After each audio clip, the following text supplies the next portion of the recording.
Assalamualaikum warahmatullahi wabarakatuh. Perkenalkan, nama saya Tres Ayuni dengan NIM 20017075 dari Universitas Negeri Padang. Kali ini saya akan mempresentasikan hasil analisis saya, yaitu tentang alih kode dan campur kode dalam novel Yuni karya Ade Ubaidil, tugas ujian akhir semester Sosiolinguistik. Alih kode. Pengertian alih kode. Kata alih kode terdiri atas dua bagian, yaitu kata alih yang berarti pindah, sedangkan kode berarti salah satu variasi di dalam tataran bahasa. Dengan demikian, secara etimologi, alih kode dapat diartikan sebagai peralihan atau pergantian dari suatu varian bahasa. Alih kode merupakan suatu istilah yang digunakan untuk mengacu pada sebuah situasi pergantian dua bahasa atau lebih beberapa variasi dari satu bahasa dalam suatu peristiwa tutur. B. Ciri-ciri alih kode. 1. Alih kode terjadi akibat adanya kontak bahasa dan saling ketergantungan bahasa. 2. Alih kode itu akan mungkin terjadi bila masyarakatnya atau peserta pembicaranya adalah orang-orang yang bilingual atau multilingual dan atau diglosit. Yang ketiga, di dalam alih kode, pemakaian bahasa atau kode itu masih mendukung fungsinya sendiri-sendiri sesuai dengan isi atau konteks yang dipenuhi. Keempat, fungsi tiap-tiap bahasa atau kode disesuaikan dengan situasi yang terkait dengan perubahan isi pembicaraan. Yang kelima, alih kode terjadi disebabkan oleh tuntutan yang berlatar belakang tertentu, baik yang ada pada diri penutur pertama, orang kedua, maupun situasi yang mewadahi terjadinya pembicaraan itu. C. Jenis-jenis alih kode. Alih kode dilihat dari sudut pandang perubahan bahasa yang digunakan dapat dibedakan menjadi dua macam, yaitu 1. Alih kode ke dalam. Alih kode ke dalam adalah sebuah alih kode yang terjadi bila si pembicara dalam pergantian bahasanya menggunakan bahasa-bahasa yang masih dalam ruang lingkup bahasa nasional atau antar dialek dalam satu bahasa daerah atau antara beberapa ragam dan gaya yang terdapat dalam satu dialek. Yang kedua, alih kode keluar. Alih kode keluar adalah alih kode yang di dalam pergantian bahasanya si pembicara mengubah bahasanya dari bahasa satu ke bahasa lain yang tidak sekerabat atau bahasa asing. Campur kode. A. Pengertian campur kode. Campur kode merupakan wujud penggunaan bahasa lainnya selain alih kode. PWJ Nambaban 1976 mengungkapkan bahwa yang dimaksud dengan campur kode ialah percampuran dua atau lebih bahasa atau ragam bahasa dalam suatu tindak bahasa, tanpa ada sesuatu dalam situasi berbahasa itu yang menuntut pencampuran bahasa itu. Pada campur kode, perubahan bahasa tidak disertai dengan adanya perubahan situasi. Hudson 1956-53. Campur kode terjadi apabila seseorang penutur menggunakan suatu bahasa secara dominan mendukung suatu tuturan disisipi dengan unsur bahasa lainnya. B. Ciri-ciri campur kode. Pertama, campur kode tidak dituntut oleh situasi dan konteks pembicaraan seperti yang terjadi dalam alih kode, tetapi bergantung kepada pembicaraan. Yang kedua, campur kode terjadi karena kesantaian pembicara dan kebiasaannya dalam pemakaian bahasa. Yang ketiga, campur kode pada umumnya terjadi dan lebih banyak dalam situasi tidak resmi atau informal. Yang keempat, campur kode berciri pada ruang lingkup di bawah klausa pada tataran yang paling tinggi dan kata pada tataran yang terendah. C. Jenis-jenis campur kode. 1. Campur kode ke dalam. Campur kode ke dalam adalah jenis campur kode yang menyerap unsur-unsur bahasa asli yang masih sekerabat. 2. Campur kode keluar. Campur kode keluar adalah campur kode yang menyerap unsur-unsur bahasa asing. Yang ketiga, campur kode campuran. Campur kode campuran ialah campur kode yang di dalamnya telah menyerap unsur bahasa asli atau bahasa-bahasa daerah dan bahasa asing. Selanjutnya masuk kepada analisis alih kode dan campur kode dalam novel Yuni karya Ade Ubaidil. A. Alih kode intern dari bahasa Indonesia ke dalam bahasa Jawa. 1. Pak Damar, Bapak cuma mau tanya soal tugas mengulas puisi. Wes uli tah puisine penyaire halaman 17. 2. Yuni. Yuni paling mace puisi. Kosakatanya itu loh susah-susah, halaman 17. 3. Bu Entin. Kalau sekarang anak-anak pada ngelawan, alasannya mau sekolah lah, cari pengalaman lah, banyak maunya. Gati ninekan weruhe, halaman 29.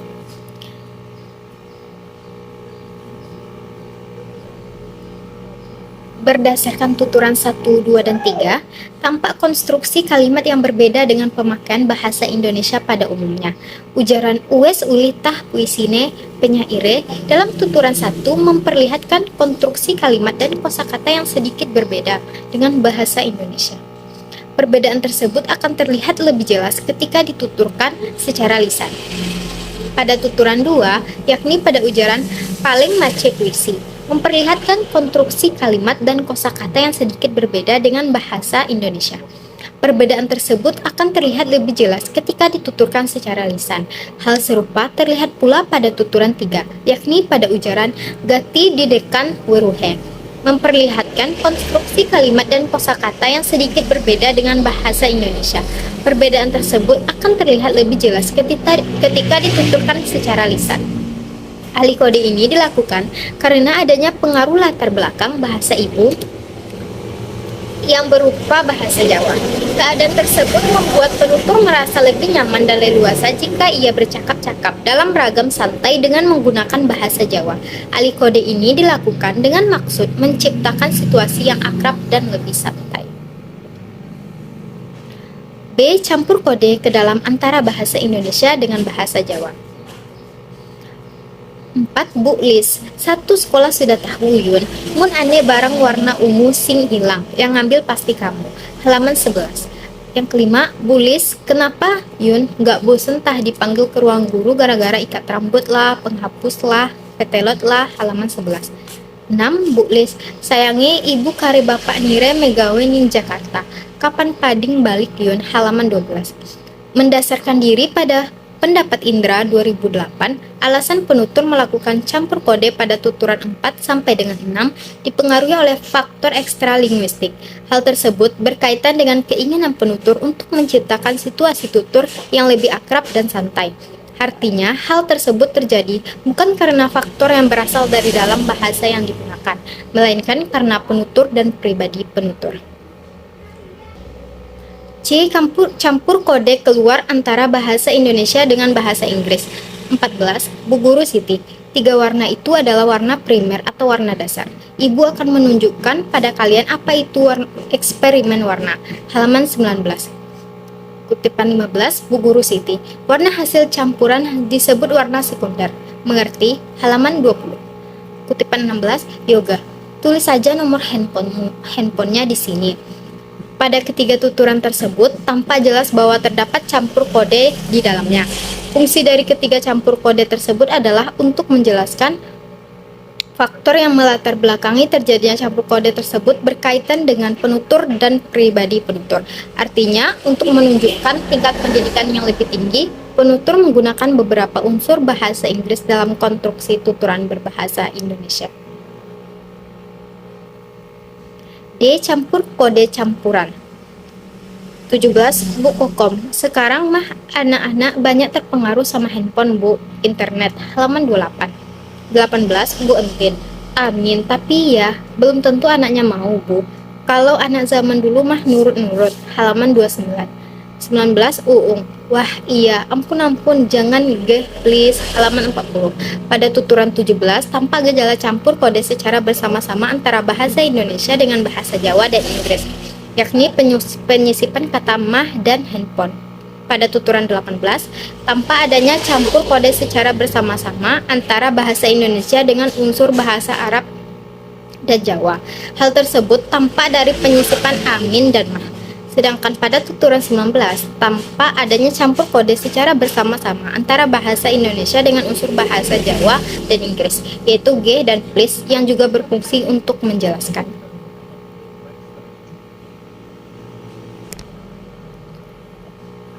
Kesimpulan. 1. Gejala ahli kode terjalin dalam satu formasi yang melibatkan pemakaian bahasa Jawa. Gejala campur kode terjalin dalam 3 formasi yang melibatkan pemakaian 1 bahasa daerah, yaitu Jawa, dan 2 bahasa asing, yaitu Arab dan Inggris.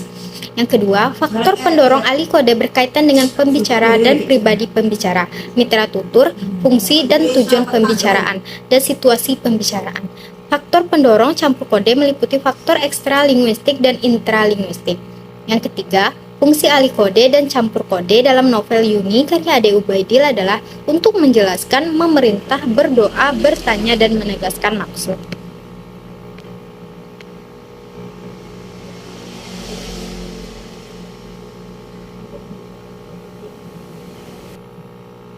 Saran. Penelitian dengan mengambil karya sastra sebagai objek penelitiannya selama ini masih ditekankan pada aspek kesusastraan. Pada tahap selanjutnya, diharapkan penelitian karya sastra dari aspek kebahasaan lebih banyak dilakukan. Hal ini diharapkan mampu mendukung perkembangan yang sinergis dan seimbang antara penelitian karya sastra baik dari aspek kebahasaan maupun kesusastraan. Sekian dari saya, terima kasih. Assalamualaikum warahmatullahi wabarakatuh.